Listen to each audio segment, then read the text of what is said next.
ETF index mutual funds నేర్చుకుని stock మార్కెట్లో రాణించాలనుకుంటున్నారా? వెంటనే ఈ నెంబర్కి కాల్ చేయండి. నమస్తే రమ్మగారు. నమస్తే జయ.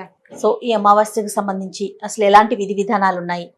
పూర్వకాలం అసలు ఏ విధంగా ఉండేవి? ఇంతకు ముందు అంటే మీకు తెలిసినంత వరకు. గ్రహణం వస్తే ఏమిటి పచ్చళ్ళు, ఉప్పు, ఊరగాయలు వాటన్నిటి మీద దర్భలు వేసుకునేవాళ్ళు.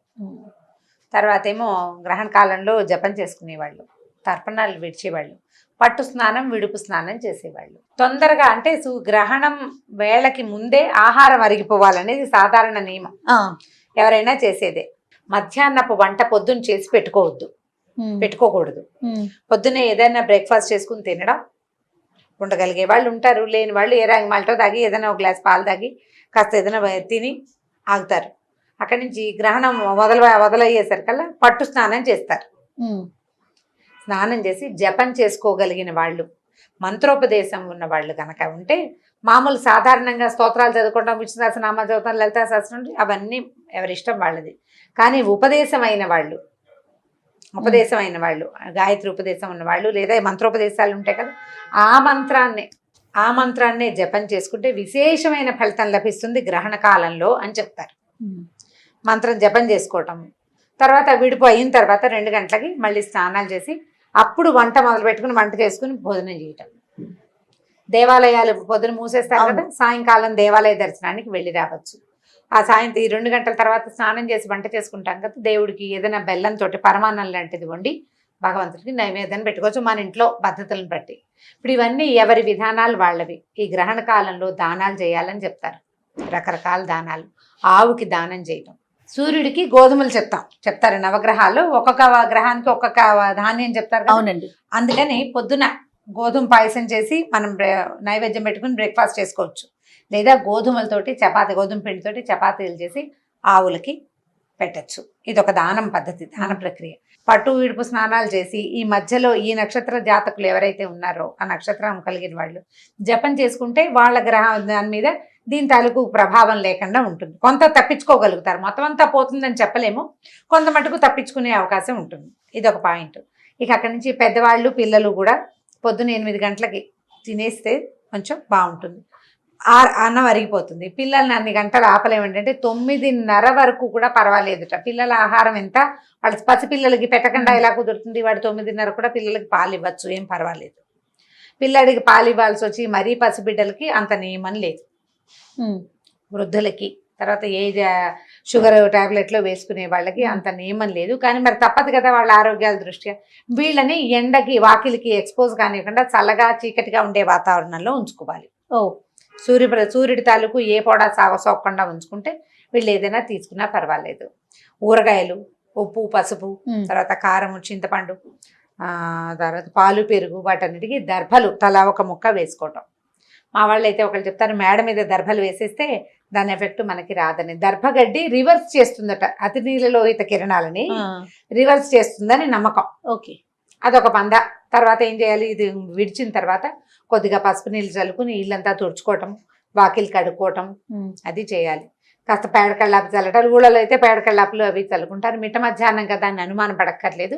గ్రహణం విడిచిన తర్వాత ఇల్లు శుభ్రం చేసుకుని విడుపు స్నానం చేసి వంట చేసుకోవటం. ఈ 2 స్నానాలు చేయలేమండి, మా వల్ల కాదు, మా ఓపిక లేదు, పెద్దవాళ్ళు అంటే విడుపు స్నానమే చేయండి. దాని ఎఫెక్ట్ మన మీద లేకుండా పోతుంది. తలారా స్నానం చేయటం అంతే.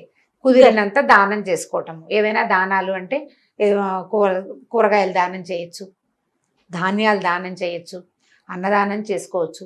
ఏ దానం చేసినా గ్రహణం రోజున మంచి విశేషమైన ఫలితమే వస్తుంది. ఆరోగ్యం మీద కొంత దెబ్బతీసే అవకాశం ఉందని చెప్తున్నారు. మనకి ఎలాగో ఆరోగ్య దృష్ట్యా ఇప్పుడున్న పరిస్థితి అది. ఇంతకు ముందు వచ్చిన అంటే ఈ సంవత్సరంలో 2020లో మొదట్లో వచ్చిన గ్రహణం నుంచి ఈ గ్రహణం లోపలే ఈ కరోనా తాలూకు ఎఫెక్ట్ విపరీతంగా వచ్చిందని, దానివల్లే ప్రపంచం ఇట్లా లాక్డౌన్లోకి వెళ్ళిందని కూడా కొంతమంది చెప్తున్నారు పెద్దవాళ్ళు.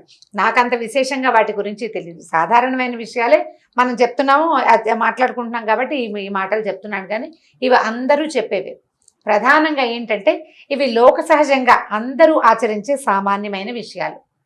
ఇవి ఉందా లేదా ఇలాంటివి లేవని మీరు వాదించడం వల్ల వచ్చే ప్రయోజనం లేదు. ఏం పోయింది, స్నానం 2ంటికి చేస్తే కొంప మునక ఏం లేదు, చేసేయండి. నాకు నమ్మకం లేదు, నేను చేయను. నువ్వు ఒకటివి మానే, మిగిలిన వాళ్ళని ప్రభావితం చేయడం మానేసి. అంతే. స్నానం చేయాల్సిందేనని నమ్మకం ఉన్న వాళ్ళు హాయిగా చేసుకోండి. నేను చచ్చినా చేయను, ఏమవుతుందో చూస్తానని వాడు మీ ఎవరి బాధ వాళ్ళు పడాల్సిందే, అంతే. ఇప్పుడు వీళ్ళు తమ నమ్మకాన్ని స్ప్రెడ్ చేయడానికి బలంగా ప్రయత్నం చేసి పక్క వాళ్ళ మీద తమదైన ముద్ర వేయాలని ప్రయత్నం చేయొద్దు. వాళ్ళు కూడా చేయకుండా ఉంటే సరిపోతుంది. ఎవరి నమ్మకం వాళ్ళది, అది ఎవరి నమ్మకాల ప్రకారం వాళ్ళని వెళ్తే ఇలాంటి విషయాలు ఇప్పుడు ఏమవుతుందంటే ఏ చిన్నది వచ్చినా నేను అది చేయలేదు కాబట్టి ఇవాళ ఇది వచ్చిందని మనకు అనిపిస్తూ ఉంటుంది. అది చేసినా చెయ్యకపోయినాను. అంచేత ఎవరి నమ్మకాల ప్రకారం వాళ్ళు, ఎవరి పద్ధతుల ప్రకారం ఇంట్లో పెద్దవాళ్ళని ఫాలో అవ్వండి. మీకు ఎవరైనా ఆధ్యాత్మిక గురువులు ఉంటే వాళ్ళని ఫాలో అవ్వండి. లేదా పర్టికులర్గా ఒక ఛానల్ని ఫాలో అవుతున్నాం, వాళ్ళు చెప్పారు మంచిదని చెప్పారు, చెయ్యండి. దీనివల్ల చెడిపోయేదేం లేదు. అవును, ఏదైనా ప్రయోజనం ఉంటే అది తీసుకుందాం మనం హాయిగా, అది తీసుకోవచ్చు కదా. అంతకంటే ఏమైపోతుంది, అంతకంటే పోయేది ఏమీ లేదు. కాబట్టి దీన్ని పాటించండి. ఇప్పుడు ఎలాగో మనం బయట తిరగట్లేదు కాబట్టి సముద్రాలకి వాటికి వెళ్ళకూడదు. అవును, వెళ్ళలేదు కాబట్టి వెళ్ళరనే అనుకుంటున్నాము. సముద్రాలకు మామూలుగానే పౌర్ణమి అమావాస్యల్లో ఆటుపోట్లు ఎక్కువగా ఉంటాయి అంటారు.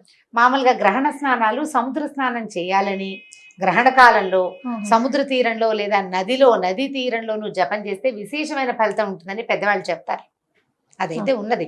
ఇప్పుడు సమయం బాగుండలేదు కాబట్టి అలాంటి ప్రయత్నాలు చేయకండి. ఎక్కడున్న వాళ్ళు అక్కడే ఇంట్లో ఇదే గంగా గోదావరిగా భావించి మన ట్యాప్లో నీళ్ళతోటే స్నానం చేసి భావనే కదా. అంతేగా మరి. కానీ ఆటుపోట్లు ఎక్కువగా ఉంటాయి కదా రమ్మగారు, అయినా కూడా చేయమంటారా? అయినా కూడా గ్రహణ వేళల్లో, గ్రహణ కాలంలో సముద్ర స్నానం, ఒక్క స్నానం ఎంత లోపలికి వెళ్ళిపోయి ఏం చెయ్యరు. సముద్ర తీరంలో చేసిన జపానికి కూడా విశేషమైన ఫలితం ఉంటుందని చెప్తారు. దేవాలయ దర్శనం మన కోసమే కాదండి, మన జాగ్రత్తలు ఇతరుల కోసం కూడా. ప్రపంచానికి మేలు చేస్తున్నామన్న భావనతోటి జపము చేస్తాము. అలాగే దేవాలయ దర్శనం కూడా జాగ్రత్తగా నిబంధనలతోటి దేవాలయ దర్శనం చేసుకోవచ్చు. వెళ్ళగలిగిన వాళ్ళు దర్శనం చేసుకోండి. అందరూ మూకమ్మడిగా వెళ్ళిపోకుండా ఉండటమే మంచిది. మన ఇంట్లో ఒక్కళ్ళు దర్శనం చేసుకొచ్చి మిగిలిన వాళ్ళందరికీ ఆ ఫలితం కావాలని దేవుడికి దండం పెట్టుకుంటే సరిపోతుంది. ఇంటిల్లి పాది వెళ్ళిపోకుండా, పిల్లల్ని పెద్దవాళ్ళని దేవాలయాలకి తీసుకెళ్ళబోకండి. ఇంట్లోనే మనకు దేవాలయం, వెంకటేశ్వర స్వామి మనం ఎక్కడుంటే అక్కడే మనకు పలుకుతాడు. అలానే గర్భిణీ స్త్రీలు కూడా జాగ్రత్తగా ఉండాలి, జాగ్రత్తగా ఉండాలి. మామూలుగా ఏ గ్రహణం అయినా కూడా జాగ్రత్తగా ఉండాల్సిందే. గర్భిణీ స్త్రీలు కూడా 8 లోపలే బ్రేక్ఫాస్ట్, కాలకృత్యాదులు అవి ముగించేసుకుని కదలకుండా చీకటిగా ఉండే గదిలో పడుకోండి. హాయిగా రెస్ట్ తీసుకోండి. ఎక్కువ ఏమైపోతుందో అని ఆలోచించద్దు, పాజిటివ్ గా ఉండండి. ఏదైనా శ్లోకమో స్తోత్రమో వస్తే అది చదువుకోండి. నిద్ర పడితే హాయిగా నిద్రపోండి.